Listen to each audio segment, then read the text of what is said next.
Nung araw, dumating na nga, in-order ko sa online, ito yung electric iPhone prank. Ngayon, nakuha ko na siya at tuwan-tuwa ko at ready na ako gawin to dito. At ito na nga, i-unbox na nga natin, titignan natin kung talagang nakakashock talaga siya. Kapag pinindot mo, kaya sinubukan ko, grabe yung kuryente niya, talagang nuot sa buto. At ayan ngayon, si-setup na ngayon natin dito sa labas ng bahay namin. Ito, palabas na nga ako ng bahay namin. Para i-setup tong prank natin, ayan, dito ko siya ilalagay. Ano kaya magiging reaction ng mga taong makakakita at hahawak dito sa cellphone? Kaya magse-setup ngayon tayo ng hidden camera or right. Ayan, ito yung pinaka best place talaga mag-setup ng hidden camera. At ito na nga yung mga nangyari.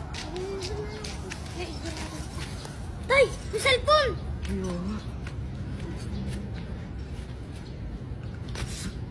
Bakit dad? Sakit.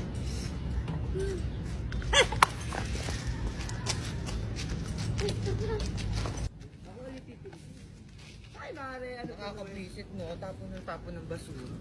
Nice. Basura mo. Mga selfie tayo mo. Ay! Ay! Ay! Ay! Ay!